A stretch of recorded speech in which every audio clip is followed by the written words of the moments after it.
7장 11절에서부터 14절까지의 말씀입니다. 에스겔 37장 11절에서부터 14절까지의 말씀입니다. 구약성경 1210페이지 정도에 있습니다. 저희들이 저와 여러분이 한 절씩 번갈아 가면서 읽도록 하겠습니다. 제가 먼저 11절의 말씀을 읽도록 하겠습니다. 또 내게 이르시되 인자야 이 뼈들은 이스라엘 온 족속이라. 그들이 이르기를 우리의 뼈들이 말랐고 우리의 소망이 없어졌으니 우리는 다 멸절되었다 하느니라. 그러므로 너는 대언하여 그들에게 이르기를 주 여호와께서 이같이 말씀하시기를 내 백성들아 내가 너희 무덤을 열고 너희로 거기에서 나오게 하고 이스라엘 땅으로 들어가게 하리라. 내 백성들아 내가 너희 무덤을 열고 너희로 거기에서 나오게 한즉 너희는 내가 여호와인 줄을 알리라. 내가 또 내 영을 너희 속에 두어 너희가 살아나게 하고 내가 또 너희를 너희 고국 땅에 두리나 나 여호와가 이 일을 말하고 이룬 줄을 너희가 알리라. 여호와의 말씀이니라. 아멘. 저희들이 에스겔의 말씀을 다음 주까지 진행을 하게 될 겁니다. 오늘은 지난주의 말씀에 이어서 오늘 말씀을 함께 생각해 보면 좋을 것 같습니다.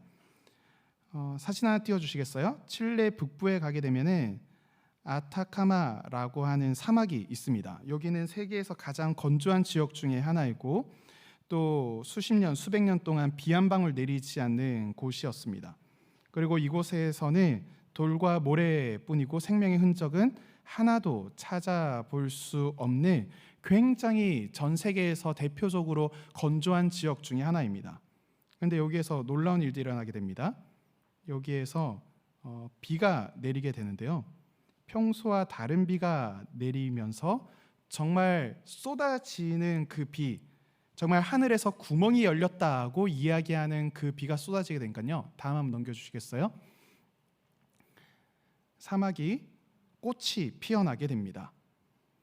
수천만의 송이가 한꺼번에 피어나서 광활한 사막 전체에 꽃이 피어나게 되고 또한 보라색과 노란색으로 물들여져서 아름다운 사막으로 바뀌어지게 되는 놀라운 일들이 일어나게 됩니다. 네, 사진 내려주시면 돼요. 그 씨앗을 한번 생각해 보게 되면요, 굉장히 이제 그 씨가 수십 년, 수백 년의 기간 가운데에 완전히 그 메말라 있던 그곳에서 때를 기다리고 있었죠. 생명을 찾아볼 수 없는 그 현장 가운데에 때를 기다리면서 그리고 그 은혜의 때가 부어졌을 그때에 정말 놀랍게 일들이 일어나게 됩니다. 오늘은 제가 아까 이야기해드린 아타카마 사막과 비슷한 현상 중에 하나의 일들을 저희들이 함께 보려고 합니다. 저희가 오늘 본문을 제대로 이해하기 위해서는 두 가지의 절망적인 사항들을 좀 보셔야 됩니다. 첫 번째는 이스라엘의 절망입니다. 이스라엘에게는 정말 끔찍한 일들이 일어났습니다. 느부갓네살 왕이라고 이야기하는 바벨론의 왕이 예루살렘으로 쳐들어오게 되면서 그 이스라엘에 있던 예루살렘의 엘리트 계층들을 전부 다 데리고 갑니다. 귀족들, 장인들, 제사장들, 그리고 군사 지도자들, 장군들 같은 사람들을 전부 다 데리고 갑니다. 1600km 정도 되는 어마어마한 길들을 이 느부갓네살 왕이 포로로에서 끌고 가는 거예요. 근데 이 포로로 끌고 갈 때 잘 한번 생각해 보세요. 전쟁을 하면서 넓은 평야나 그리고 여러 곳에서 전쟁을 하게 되고 사람들이 예루살렘 성, 약간 이제 산 중턱에 있는 산 위에다가 예루살렘 성이 있는데 거기에서 여러 전쟁들을 해가지고는 사람들이 거기에서 전쟁을 하다가 결국에는 성문을 열게 되고 사람들이 포로로 끌려오게 됩니다. 그러면 그 주변에는 전부 다 시체로 가득하게 되겠죠. 시체로 다 가득하게 되고 그리고 포로로 끌려가는 그 장소들 또한 주변에 시체가 가득합니다. 그리고 거기에서 사람들을 데리고 가는 길 가운데에 누가 한 명 쓰러졌어요. 그러면은 그 사람을 또 뭐 앰뷸런스나 마차나 태워가지고는 데려갔을까요? 전혀 아니죠. 그냥 내버려 두는 겁니다. 다 내버려 두는 거죠. 다 내버려 두고 그날 거기에 있는 사람들은 죽은 그대로 내버려 두고 또 가는 겁니다. 그러면서 포로로 끌려온 사람들은 마음과 몸 전부 다 상처를 입은 안타까운 상황 가운데 있습니다. 그리고 느부갓네살 왕에 대하여서 사람들이 굽히지 아니하고 애국과 무언가 접촉을 하면서 느부갓네살 왕을 대항하려고 하는 움직임들이 있으니까 결국에는 느부갓네살 왕이 쳐들어와서 그 성 자체를 완전히 함락시켜 버립니다. 불태워 버리죠. 그러면서 예루살렘 성전이 불타게 됩니다. 이스라엘의 세계관에 있어서 성전은 단순한 건물이 아닙니다. 이것은 건물이 아니라 하나님께서 직접 임재하시는 곳입니다. 그렇기 때문에 여러분들이 시편을 보게 되면 성전에 올라가는 노래라고 하는 그 타이틀이 담겨져 있는 시편들을 보게 되면 사람들이 오라 우리가 여호와께로 올라가자라고 이야기한단 말이에요. 그 자리에 하나님께서 계시고 그 자리에 나아가는 것은 하나님을 만나러 가는 행위란 말이에요. 그런데 성전이 불탔다. 그렇다면은 하나님은 그 자리에 계시지 않는다는 것이고 하나님은 어찌 보면은 힘이 약한 신일 수도 있으며 또 어떻게 보면은 존재하지 않는 거짓 신일 수도 있다라는 것입니다. 그러니까 이스라엘 사람들에게 있어서는 우리가 비록 약하지만 하나님은 살아계셔서 우리들을 지켜주신다라고 하는 그 프라이드를 가지고 있단 말이에요. 지금 또 보게 되면은 뭐 이스라엘이 뭐 이란이랑 이렇게 뭐 전쟁하고 하는데 저는 그 전쟁을 바라보면서 그 전쟁이 어떻다라는 것을 넘어서서 야 이스라엘 진짜 깡다구 하나는 정말 좋다라는 생각들을 가지고 있거든요. 그러니까 이스라엘 사람들은 힘이 약한 가운데서도 하나님은 우리 편이야 라고 하는 생각들을 가지고 있는데 그 당시의 상황들을 한번 생각해 보면은 예루살렘 성전이 무너져 버렸다? 그냥 단 한 번의 전쟁에서 패한 것이 아니라 그 사람들이 가지고 있는 가치관과 그 사람들이 생각하던 그 모든 신앙 자체가 무너져 버렸다는 것입니다. 그래서 그런 신앙적 공황 상태, 완전 공황 상태에 빠져 있던 그 사람들이 그 포로들 가운데에서 퍼져 나가기 시작하는 겁니다. 비록 포로로 끌려왔지만은 이스라엘은 어떻게 해서든 회복될 것이고 우리가 언젠간 다시 돌아갈 수 있을 것이라고 생각했던 그 사람들이 하나님은 우리를 버렸다, 우리는 이제 끝났다 라고 하는 그 절망 가운데 있었을 것입니다. 그렇기 때문에 11절에서 이렇게 얘기하죠. 11절 말씀 한번 띄워주실래요? 11절에 이렇게 이야기합니다. 그들이 이르기를 우리의 뼈들이 말랐고 우리의 소망이 없어졌으니 우리는 다 멸절되었다 라고 이야기하죠. 보세요. 뼈가 말랐고 우리의 소망이 없어졌고 우리는 다 멸절되어졌다. 삼중고입니다. 우리의 뼈가 말랐고 우리의 소망은 없어졌고 우리는 다 멸절되었다. 그냥 우리가 처음에 여기 끌려왔을 때에는 전쟁에서 패했다. 그런데 시간이 지나니까 우리 예루살렘 성이 완전히 함락되어졌고 예루살렘 성전이 불탔다. 그러면서 우리들에게는 아무런 소망 자체가 없어지는 겁니다. 근데 이러한 절망은 이스라엘의 절망뿐만이 아닙니다. 에스겔 자신에게도 절망이 있습니다. 저희가 에스겔 말씀을 함께 이렇게 쭉 오면서 보았듯이 에스겔은 제사장 출신이었습니다. 제사장 집안이었기 때문에 에스겔은 분명히 나이를 먹게 되면은 나이가 차게 되면은 제사장으로서 서야 되는 겁니다. 그리고 평생에 걸쳐서 자신이 제사장으로서 역할을 감당하기 위해서 준비해 왔는데 30살이 될 때 에스겔은 어디에 있었나요? 예루살렘 성전이 아니라 바벨론 강가에 있습니다. 그리고 하나님께서 에스겔에게 말씀해 주셔서 에스겔 마음 가운데 변화가 있고 하나님께서 나를 통하여서 놀라운 일들을 행해 주신다고 하는 감격이 분명히 있었을 겁니다. 그런데 에스겔이 몇 년 동안 하나님의 말씀을 선포했는지 아시나요? 8년입니다. 8년 동안 하나님의 말씀을 전하는데 그 결과가 어떠했나요? 이스라엘 백성들, 포로들의 상황들은 더 어두워져 가고 있고 더 절망 가운데 빠져 있고, 그 사람들은 지난주에 우리 말씀에 들었던 것처럼 하나님의 이야기를 듣는데, 야, 에스겔이 어떠한 이야기를 하는지 우리 한번 들어보자 라고 하면서 그 이야기를 노랫소리처럼 아름다운 소리로 듣는데 삶의 변화는 전혀 찾아보지 못하는 형편 가운데 있었다는 겁니다. 심지어 에스겔에게 절망적인 상황 한 가지가 더 일어나게 되는데, 아내가 죽습니다. 아마 이 아내는 에스겔이 어떠한 상황 가운데 있던지 끝까지 지지해 주었을 겁니다. 잘 한번 상상해 보십시오. 느부갓네살이 쳐들어와서 포로로 끌고 갔을 때 아내의 손을 꼭 붙잡고 우리가 꼭 살아남아야 된다라는 이야기를 했을 겁니다.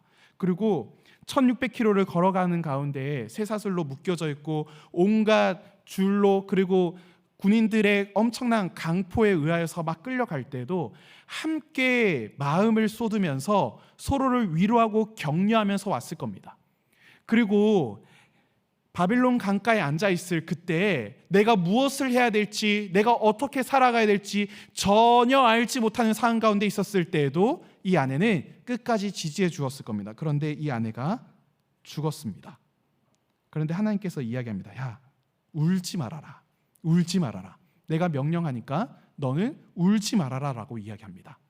왜 그러냐면은 이 안타까운 이 상황 가운데에서 에스겔이 어떻게 하기를 원하냐면은 하나님의 그 심정을 드러내고 싶어 하는 거예요. 문제가 있지만 눈물조차 나오지 않는 그 끔찍한 상황을 보여주기를 원하고 있었던 겁니다. 그런데 에스겔은 나는 지금 울고 싶고 눈물을 쏟아내고 싶은데 하나님께서 하지 말라 그러니 그 말씀에 어쩔 수 없이 순종할 수밖에 없는 이 상황, 그것이 바로 에스겔의 상황입니다. 지쳐있는 선지자, 또 절망하고 있는 포로, 이러한 가운데 하나님께서 오늘 말씀을 이야기하고 있는 겁니다. 여러분들에게도 이러한 절망이 있을 수 있습니다. 오랫동안 기도했는데 변화가 없거나, 오랫동안 정말 열심히 신앙생활을 했는데 아무것도 느껴지지 않을 때, 또 한때는 느껴졌지만 그게 언제인지는 기억나지도 않을 때, 그 포로들이 느끼고 경험하고 있는 그 상황이 여러분들의 상황일 수도 있습니다. 그때 하나님께서 에스겔을 한 곳으로 데려가십니다. 1절 한번 보실까요? 1절을 함께 저희들이 읽어보도록 하겠습니다. 같이 읽어봅니다. 시작. 여호와께서 권능으로 내게 임재하시고 그의 영으로 나를 데리고 가서 골짜기 가운데 두셨는데 거기 뼈가 가득하더라. 아멘. 에스겔이 간 곳이 어디냐면 골짜기라고 되어져 있는데, 우리들이 생각하는 그런 골짜기를 생각하면 안 됩니다. 뭐 등산을 하다 보면은 협곡처럼 굉장히 있는 그런 골짜기를 가리키는 말이 아니라, 여기에서 이제 이스라엘에서 쓰이는 골짜기라고 하는 것은 산과 산 사이에 넓은 평지를 이야기합니다. 그래서 뭐 대표적으로 다윗과 골리앗이 싸웠던 곳이 엘라 골짜기인데, 엘라 골짜기에서도 두 나라가 전쟁할 수 있을 정도로 굉장히 큰 곳이었거든요. 그러니까 골짜기 했을 때 여러분들이 그냥 좁은 협곡을 생각하는 것이 아니라 넓은 평지를 생각해야 됩니다. 그런데 그곳이 어떠한 자리인가 하면은 온통 마른 뼈로 가득 차 있는 곳이었습니다. 하나님께서 이 에스겔에게 나타나셔서, 얘들아, 너가 잘 봐라. 지금 너희들의 상태가 지금 이러한 거야 라고 이야기하고 온 거예요. 야, 너희들은 지금 이 마른 뼈와 똑같은 상태야. 말라 비틀어진 상태. 그냥 갓 죽어서 생명이 막 죽어가지고는 몸이 슬슬슬 차가워지고 있는 상태가 아니라 생명력 하나도 찾아보기 힘든, 정말 그 뼈밖에 남지 않은 그 상황을 이야기하고 있는 겁니다. 여러분들 중에 혹시 개를 키워보신 분들이 있으신가요? 저는 어렸을 때 개를 이제 몇 마리를 키웠었거든요. 저는 어렸을 때 개를 2마리를 키웠었는데, 첫 번째 개는 뚱순이었고 두 번째 개는 진돌이었습니다. 그런데 두 개 다 저마다 굉장히 이제 고유의 품종을 가지고 있는 거죠. 시고르 자부르 종이라고 굉장히 이제 고유의 품종을 가지고 있는 굉장히 좋은 품종이었습니다. 근데 그 강아지들을 키울 때 저희들이 정육점에서 뼈를 가지고 와가지고는 그 뼈를 이렇게 챙겨 주었습니다. 교회에서 뭔가 사역을 하다 보면은 고기를 주문할 일들이 많으니까 정육점에 이야기해가지고는 혹시 남은 뼈 있으면 좀 달라라고 이야기해가지고는 그 뼈를 전해줍니다. 그러면은 그 뼈를 전해주면은 얘가 엄청 으르렁거려요. 갑자기 으르렁하면서 뭔가 내가 그것을 빼앗아 갈까봐 굉장히 막 경계를 합니다. 그리고 나서 그 뼈를 가지고 그 자기 집 안쪽으로 가져가거든요. 안쪽으로 들어와서 정말 하루 종일 그거를 물어뜯고 있습니다. 그리고 그거를 몇 주째 물어뜯고 있는데 몇 주가 지나게 되면은 거기에 어떠한 것들도 남지 아니하고 정말 새하얗게 만들어지게 되고 수분까지 완전히 말라버리는 뼈로 바뀌게 됩니다. 근데 거기에서 지금 그 상태에서 더 지나간 상태라는 것이죠. 아무런 생기도 찾아볼 수 없는 가운데 있습니다. 그런데 잘 보시게 되면은 사방 곳곳 지나가게 하시는 겁니다. 외면하지 말고 에스겔로 하여금 그것을 하나하나 다 보게 하는 겁니다. 지금 이 뼈들의 상태가 어떠한지 너는 고개를 돌리지 말고 흐린 눈 하지 말고 너는 이거 하나하나들을 세밀하게 자세하게 전부 다 보라는 겁니다. 유전자 검사를 하지 않으면은 그게 누구의 뼈인지도 알 수 없을 만큼 정말 새하얗게 변해버린 그 뼈들 하나하나를 바라보면서 야, 너희들이 이러한 상태야, 생명의 자취를 하나도 찾아볼 수 없는 상태야 라는 것들을 절실하게 보여주고 있습니다. 그러면서 하나님께서 묻습니다. 인자야, 이 뼈들이 능히 살 수 있겠느냐? 이게 말이 되는 소리인가요? 야, 이 뼈가 살 수 있겠느냐라고 이야기합니다. 3절 말씀 한번 보여주실래요? 그때 에스겔이 이렇게 이야기합니다. 3절에 보게 되면은 내가 대답하되 주 여호와여 주께서 아시나이다 라고 이야기합니다. 주 여호와여 주께서 아시나이다. 이 말은 무슨 말인가요? 하나님, 제가 어떻게 알겠습니까? 하나님 뭐 다 아시죠. 하나님, 그냥 뭐 이건 뭐 아무것도 할 수 있는 게 아니죠 라고 이야기하는 것이 아니라는 겁니다. 이거는 하나님, 생명을 주관하는 것은 내가 하는 것이 아니라 하나님께서 하시는 것이기 때문에 하나님, 이 일들은 하나님께서만 하실 수 있습니다 라는 이야기를 하고 있는 거죠. 에스겔은 정직하게 이야기합니다. 하나님, 저는 알지도 못합니다. 하나님만이 아십니다 라고 이야기를 하는 거죠. 제가 이렇게 신방을 하다 보면은 청년들이 늘 묻는 질문이 있습니다. 목사님, 저희 신일교회 어떻게 오시게 되었어요? 라고 하는 질문을 늘 묻습니다. 제가 이전의 사역들을 이제 마무리를 하게 되고 저의 형편과 저의 상황상 교회로 옮길 수밖에 없는 상황이 되어져서 교회를 옮겨야 되겠다라고 생각을 했습니다.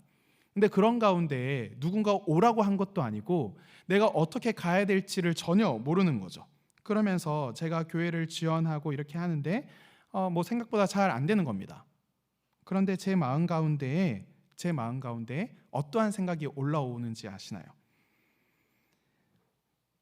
제 생각과 제 계획대로 무언가 되지 않고 사람들은 그 다음 교회 어떻게 결정이 되어졌어? 어떻게 되었어? 라고 이야기를 하는데 제가 뭐 아직 결정이 안 됐어요. 하나님께서 뭐 좋은 길로 이끌어 주시겠죠 라고 이야기하지만은 제 상황은 아무것도 결정이 되지 않았었습니다. 그때 제 마음 가운데 제 상황과 별개의 고백이 하나가 드러나게 됩니다. 그게 무엇인가 하면은 하나님, 제가 진짜로 어디로 가야 될지 모르겠어요. 하나님, 제가 진짜로 어디로 가야 될지 모르겠습니다. 하나님, 하나님께서 아시니까 하나님께서 이끌어 주세요 라고 이야기합니다. 그러면서 뭐 저희 부모님도 뭐 어디 교회가 결정되어졌냐 뭐 이렇게 물으면은 뭐 하나님이 아시겠지 뭐 내가 어떻게 알겠냐라고 이야기했지만은 자포자기의 이야기가 아니라 하나님을 신뢰하고 하나님께 맡겨드리는 기도였습니다. 그럴 때 하나님께서 신일교회를 만나게 해주시고 또한 여러분들을 만날 수 있는 정말 제 인생에 있어서 정말 큰 축복을 저에게 허락해 주셨습니다. 에스겔 또한 마찬가지인 겁니다. 내 힘으로는 할 수 없습니다. 주님, 지금 이 자리 가운데 나의 생각, 나의 판단, 그리고 나의 무언가가 들어갈 자리가 있나요? 하나님, 그 자리에는 내가 무언가 할 수 있는 자리가 아무것도 없습니다. 주님, 이러한 상태를 내가 무언가 바꿀 수 있고 내가 무언가 변화시킬 수 있을까요? 그러지 않습니다. 하나님, 이 자리는 하나님이 너무나도 필요한 자리이고 하나님만이 손을 댈 수 있는 자리이고 하나님께서 역사하실 수 있는 자리입니다 라고 이야기를 하고 있는 겁니다. 그럴 때 하나님께서 이야기합니다. 자, 그러면은 너는 이렇게 이야기하라 라고 이야기하면서 5절 말씀, 4절에서 5절 말씀에 이렇게 얘기합니다. 너는 이 모든 뼈에게 대언하여 이르기를 너희 마른 뼈들아 여호와의 말씀을 들을지어다 라고 이야기를 하라 라고 이야기를 했습니다. 그럴 때 놀라운 일들이 일어나게 됩니다. 7절에 보게 되면 이렇게 이야기해요. 이에 내가 명령을 따라 대언하니 대언할 때 소리가 나고 움직이며 이 뼈 저 뼈가 들어맞아 뼈들이 서로 연결되더라 라고 이야기합니다. 하나님께서 말씀하시니 그때 놀라운 일들이 일어나게 되면서 하나님의 역사가 그 가운데에서 이루어지게 됩니다. 그런데 한 가지 문제가 있죠. 이거는 그저 형태입니다. 그저 형태여서 그냥 여기에서 하나 서로 그냥 맞대어져 있을 뿐이지 아무런 형태가 없습니다. 생기가 없는 거죠. 그럴 때 하나님께서 이야기하십니다. 야, 너희들의 지금 상태가 어디까지 흘러와 있느냐? 너희들의 상태가 지금 어디에 있느냐라고 하나님께서 보게 하시는 거죠. 사랑하는 청년 여러분들, 여러분들의 지금의 상태는 어떠한 가운데 있습니까? 여러분들은 혹시 지금 마른 뼈와 같은 상태에 놓여져 있습니까? 아니면은 제법 신앙적 형태는 갖추고 있으나 안에 생기는 없는 상태입니까? 여러분들은 이것을 넘어서서 하나님이 주시는 생기를 매 순간순간마다 누리고 있으면서 하나님께서 살려주시는 그 은혜들을 매 순간 경험하고 있는 상태입니까? 여러분들은 어느 단계에 놓여져 있습니까? 하나님께서는 아다카마에 있는 사막에 있는 씨앗이 단단한 외피 안에서 기다리고 있는 것처럼 박물관에 공룡의 뼈나 짐승의 뼈가 그냥 조각되어져 있는 것처럼 우리들의 마음의 상태들이 하나님의 어떠한 만지심, 어떠한 돌보심이 있는지를 우리들로 하여금 보게 하고 계시는 거죠. 여러분들의 마음의 상태는 어떠하십니까? 여러분들의 상태는 지금 어떠하십니까? 여러분들의 상태는 지금 어떠한 가운데에 위치하여져 있으십니까? 우리들은 솔직하게 나 자신을 한번 돌아보아야 합니다. 예배는 드리고 목장에 나아가고 말씀을 읽고 그런 형태들은 있는데 변화가 없고 하나님과의 연결은 없고 내 삶에 하나님께서 임재해 주신 것이 없다면은 내 상태에 대해서 하나님께 솔직함으로 올려드릴 수 있으셔야 됩니다. 여러분들이 여기에서 조금 멈추셔야 됩니다. 그냥 지나가서 안 됩니다. 그냥 흐린 눈 하고 그냥 지나가면서 그냥 그렇거니 그냥 평소에도 이랬거니 라고 이야기하는 것이 아니라 내 삶을 하나님께 드리면서 주님, 내가 이러한 상태입니다 라는 이야기를 하고 있는 거죠.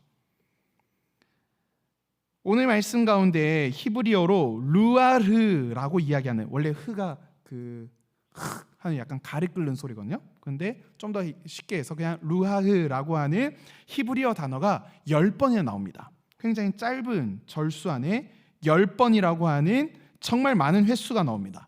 루아우가 무엇인가 하면은 성경에서 바람이라고 불리기도 하고 생기라고 불리기도 하며 또 하나님의 영이라고 불리기도 합니다. 우리가 이거를 다 성경에서는 영으로 번역되기도 하고 생기로 번역되기도 하지만은 이거를 하나로 연결해서 한번 봅시다.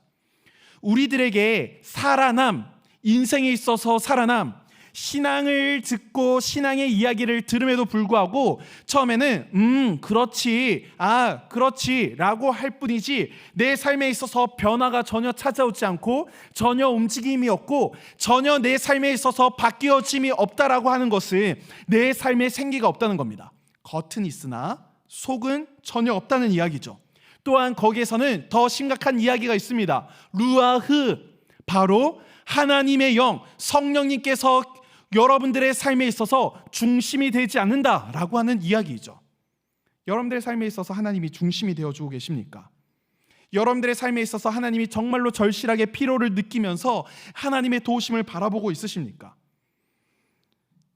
아타카마에 있는 사막의 씨앗에 있어서 가장 필요한 것이 무엇이었습니까? 비이죠. 그 비를 끌고 오는 그 구름, 그 비가 있을 때 외부에서 나오는 그 힘이 씨앗 안에서 자라나게 하는 것이죠. 우리에게 무엇이 필요합니까? 내 안에 선한 것이 있습니까? 내 안에 좋은 것이 있습니까? 내 안에 정말 의지할 만한 것이 있습니까? 아니요. 없습니다. 우리의 힘은 밖에서 오는 거예요. 밖에서 오는 겁니다. 하나님으로부터 오는 그 힘, 하나님으로부터 오는 그 생명력, 하나님으로부터 오는 그 변화가 우리를 살려주는 것입니다. 사랑하는 청년 여러분들, 10절 말씀에 놀라운 이야기로 시작합니다. 이에 내가 그 명령대로 태어나였더니 생기가 그들에게 들어가매 그들이 곧 일어나 서는데 극히 큰 군대더라 라고 이야기하는 거죠. 잘 보세요. 살아나서 일어서는데 큰 군대더라 라고 이야기를 합니다. 큰 군대더라. 아타카마 사막에서 비가 오니까 수천만의 송이가 일제히 피어난 것처럼 하나님께서 오니까 마른 뼈들이 일제히 살아나서 커다란 군대가 되어지는 겁니다. 우리는 지난주의 말씀과 서로 연결해서 볼 필요가 있습니다. 지난주의 말씀에서도 유사하고 비슷한 이야기를 하고 있죠. 그런데 결정적인 차이가 무엇인가 하면은 지난주에서는 나의 변화, 나를 변화시키는 하나님의 일하심이었다면은 오늘은 여기에서 한 발자국 더 나아가게 됩니다. 하나님께서 무엇을 위해서 일하시는가, 우리를 왜 변화시키시는가 라고 하는가 하면은 우리 공동체 가운데 역사하시기 위함입니다. 나만 변화되는 것, 나만 하나님의 은혜를 누리는 것, 내가 바뀌어져 가는 것에서 멈추는 것이 아니라 우리 라이프캐쳐 공동체가 하나님 안에서 하나님이 일으켜주시는 그 변화와 하나님이 일으켜주시는 그 힘으로 말미암아 바뀌어져 가고 변화되어져 가고 일어서는 것이 중요한 것이기 때문에 그렇습니다. 그래서 우리가 읽지는 않았지만 15절에서부터 이어지는 내용들을 보게 되면 다윗의 후손이 왕이 될 것이다. 그리고 갈라졌던 북이스라엘이라는 나라와 남유다라고 하는 나라가 서로 하나가 되어져서 이 다윗의 후손을 왕으로 모시고 주님의 아름다운 공동체를 이루어 갈 것이다 라는 이야기를 합니다. 이게 무엇입니까? 다윗의 후손은 누구를 이야기할까요? 예수 그리스도를 이야기합니다. 예수님에게서 흘러져 전부 다 갈라져 있고 분열되어 있던 그 사람들이 하나의 공동체가 되어져서 주님의 커다란 사랑들을 누리게 된다라고 이야기를 하고 있는 겁니다. 제가 사역을 하다 보면은 되게 감사한 일들을 참 많이 경험하게 됩니다.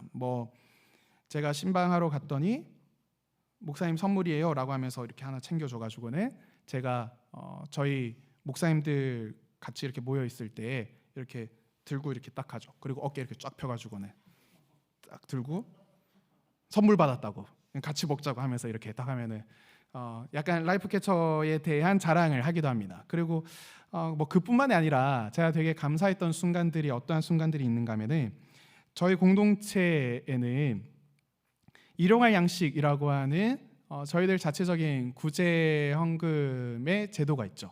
그래서 우리 공동체 안에서 어렵고 힘들고 도움이 필요한 지체들에게 마음을 쏟으면서 함께하는 일용할 양식 헌금이 있습니다. 제가 매달마다 이렇게 좀 이야기를 할까 하다가 우선은 아직까지는 괜찮을 것 같아서 제가 매달 이야기하지는 않았었는데요. 제가 그렇게 생각할 수밖에 없었던 이유가 무엇인가 하면은 꾸준하게 또한 때로는 큰 금액으로 여러 가지 형태들로 마음을 쏟아주고 있는 청년들이 있어서이기 때문입니다. 제가 그 청년들을 바라볼 때 그 청년들이 전혀 드러나지 않는단 말이에요. 너희가 이러한 청년들에게, 이 청년에게 도와주는 거야 라고 밝히지도 않습니다. 누구에게 이게 전달되는 거야 라고 이야기도 하지도 않습니다. 왜 그러냐면 그 청년을 또 보호해 주기 위해서이죠. 그럼 이 청년들을, 일용할 양식 헌금을 하는 이 청년들은 누구인지는 모르지만 그 청년을 향하여서 귀한 마음을 품고 그것을 행동하는 겁니다. 제가 이거를 바라볼 때, 제가 오늘 말씀을 읽으면서 하나님, 그렇게 하는 그 행동들 하나하나가 정말로 주님께서 이야기하시던 하나님께서 그의 삶 가운데 임하셔서 그 삶 가운데 움직여 주시고 하나님이 일으키시는 변화로 말미암아 기꺼이 하나됨을 위하여서 노력하는 모습이지요 라고 하는 고백이 제 가운데에서 절로 흘러나왔습니다. 그래서 제가 설교를 쓰다가 잠시 멈추고 하나님께 진심으로 감사 기도를 드렸었습니다. 그리고 순간순간의 때마다 그러한 청년들을 돕기 위하여서, 여러 가지 형편들에 있는 청년들을 돕기 위하여서 저에게 크고 작은 여러 금액들을 가지고 오는 청년들을 만날 때마다 하나님, 저희 공동체는 뼈가 말라있는 공동체가 아니군요. 하나님께서 우리 가운데 오셔서 역사하여 주시고 움직여 주시는 공동체이군요. 하나님께서 우리 라이프 캐쳐 공동체와 함께 하여 주시고 일하여 주심에 감사합니다라는 고백들을 제가 올려드리게 됩니다. 2023년 미국 에즈버리 대학교에서 채플이 시작되었는데 별로 대단치 않은 설교였습니다. 뭐 대단치 않다라고 이야기하기는 좀 그러긴 하긴 하지만 지극히 평범한 설교였습니다. 그 내용이 무엇이었냐면은 로마서 말씀을 가지고 이야기를 하는데, 하나님의 사랑을 여러분들이 받았으면 그것을 나누십시오. 그것이 여러분들이 해야 할 일입니다 라고 이야기하는, 어찌 보면은 많이 들었던, 그리고 어찌 보면 그렇게 대단하지 않는 그런 설교였는데, 그 설교를 듣고 마음 가운데에 움직임을 가지면서 함께 기도하기로 결심한 청년들이 있었습니다. 그리고 그 청년들이 자리를 지키면서 기도하고, 또한 수업에 갔다가 다시 돌아와서 그 자리에서 또 기도하고 하는데 이 기도가 멈추지 않는 거예요. 이 기도가 멈추지 않고 계속해서 지속이 되는 겁니다. 그러면서 이거를 바라보면서 오늘날 시대에 하나님께서 대부흥을 일으켜 주셨다라고 이야기하는데, 그 찬양의 시간과 기도의 시간들이 멈추지 않고 계속해서 진행되는데 2주간의 시간 동안 지속이 되었다고 이야기를 합니다. 그러면 청년들이 잠시 가서 기숙사에서 옷만 갈아입고 또 와서 기도하고 엎드리고 하는 겁니다. 그 이후에 에즈버리 대학교에서는 이거를 길게 가지 않고 그냥 2주만으로 멈추었다고 이야기를 합니다. 그런데 여기에서 끝나지 아니하고 주변 동네에서도 사람들이 모이고, 또한 여러 대학에서 청년들이 자발적으로 모이면서 하나님께 나아오게 되고 세례를 받고 있습니다. 영국에서는 놀라운 일들이 계속해서 일어나고 있습니다. 뭐 수치가 좀 더 오버되어졌다, 좀 더 과장되어졌다라고 이야기를 하고 있는데, 제가 볼 때는 유의미하게 20대 청년들, 10대에서 20대 청년들이 그리스도께로, 예수님께로 돌아오는 비율 자체가 올라가고 있습니다. 좀 과장되었다라고 이야기하는 사람도 있지만은 그 수치들 하나하나를 볼 때 무의미하지 않고 유의미한 수치로 올라가고 있다고 이야기를 합니다. 또 미국 같은 경우에도 사람들이 성경책을 많이 사고 있고, 아까 영국에서 성경책을 2019년 대비 134% 이상, 2배 이상의 사람들이 성경책을 사가고, 미국에서도 매주 교회에 나가는 비율이 2배가 되었다라는 청소년 보고 현황도 있습니다. 사랑하는 청년 여러분들, 많은 사람들은 이야기합니다. 이 시대는 부흥이 끝났고 이 시대는 다 무너져 가고 있다고. 여러분들 그런 이야기 정말 많이 듣지 않습니까? 이 시대는 이제 더 저물어 가는 것밖에 남지 않았다고 이야기를 합니다. 혹시 여러분들도 신앙생활하는 가운데 그러한 것들을 느끼고 있지 않으십니까? 여러분들의 신앙의 상태나 우리 공동체의 상태나 또한 한국교회와 세계교회 가운데에 여러분들이 혹시 그러한 생각들을 가지고 있지 않습니까? 그런데 보게 되면은 그러지 않습니다. 물론 정말 극적으로 변화가 되거나 그러진 않습니다. 극적으로 변화가 되어져서 사람들이 막 숫자가 막 폭발적으로, 아프리카에선 폭발적으로 성장하고 있어요. 정말 말도 안 되는 숫자로 계속해서 성장하고 있는데, 서구와 아시아 같은, 한국 같은 그런 지역에서는 무언가 변화가 잘 보이지 않는데, 그런데 제가 주의 깊게 보고 있는 것은 무엇인가 하면은 10대와 20대가 영적인 갈급함을 느끼고 하나님께로 나아가면서 내가 하나님께 가기를 원한다고 하는 비율 자체가 올라가고 있다는 겁니다. 유럽에서 많이들 이야기하고 있죠. 교회가 유물이 되어져 버리고 있고, 또한 신앙 믿는 사람들이 점차 줄어들고 있어서 거기에는 더 이상 교회를 다니는 사람들을 찾아볼 수 없다고 이야기하는데, 그러지 않습니다. 여러분, 그러지 않습니다. 하나님의 역사는 그렇게 허무하게 끝나지 않습니다. 아무것도 보이지 않는 사막에서 꽃을 피우시는 하나님께서 영적으로 메말라 있는 이 땅 가운데 놀라운 일들을 행하지 않으실 이유가 있을까요? 여러분들의 삶이 이미 메말라져 있고 어떻게 해야 할지, 형태만 남아있고 생기는 없다 할지라도 하나님께서 여러분들의 삶 가운데 오셔서 역사해 주신다면 그 일하심이 안 나타날 이유가 없을까요? 하나님께서 여러분들의 마음들을 바라보시면서 나의 살아계신 하나님이 여러분들의 메마름을 아무런 감정 없이 그냥 쳐다만 보고 계실까요? 여러분들로 하여금 여러분들의 메마름 하나하나들을 보게 하실 것이고, 나를 구하라, 나를 찾으라, 나의 그 능력의 언어를 가지고 너희들의 삶 가운데 담대하게 외쳐라. 그러면은 그러한 자들이 수도 없이 일어나게 될 것이고, 그러한 공동체가 모여서 또다시 주님의 푸르른 계절들이 일어나게 될 것이다 라고 오늘 이야기하고 있습니다. 사랑하는 청년 여러분들, 마른 청년이 주님의 능력을 받으면 강한 군대가 됩니다. 이거는 에스겔의 이야기로 끝나는 것이 아니라 2020년, 2030년을 살아가고 있는 우리들에게도 이루어지고 있는 현실입니다. 그리고 저는 이 말씀을 준비하면서 주님, 우리 라이프 캐쳐가 그러한 군대의 일부가 되기를 원한다고 정말 간절하게 기도를 올려드렸습니다. 사랑하는 청년 여러분들, 내일부터 우리 교회는 특별 새벽 부흥회를 합니다. 어른들이 하는 행사니까 이라고 생각하지 마시고 우리가 함께 모여서 기도합시다. 정말 마음을 다해서 여러분들이 한번 기도합시다. 여러분들의 시간과 여러분들의 형편 모든 것들을 다 내어드리면서 여러분들의 메마른 현실들을 하나하나 다 비추어 보면서 주님, 내 모습이 이러합니다. 주님, 어떻게 하면 좋을까요?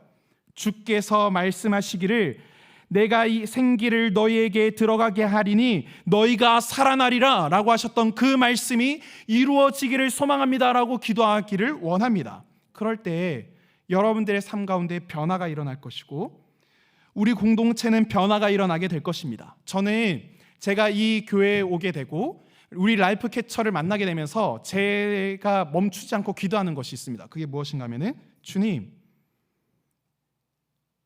제가 사역하는 이 시간 가운데에 놀라운 영적인 부흥을 경험하게 해주십시오. 정말 놀라운 영적인 부흥들을 경험하게 해주십시오.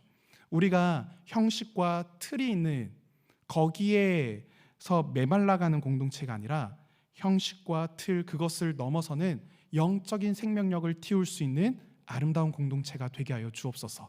주께서 일하여 주시기를 간절한 마음으로 기도하였습니다.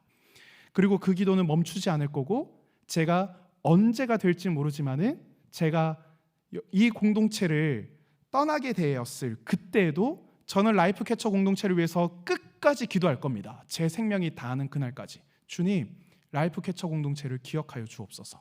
라이프 캐쳐 공동체를 통하여서 주께서 일하여 주옵소서. 여러분들이 라이프 캐쳐 공동체에 발을 디딘 그 순간 여러분들이 죽기 직전까지 우리 라이프 캐쳐 공동체를 위해서 끝까지 기도하셔야 됩니다.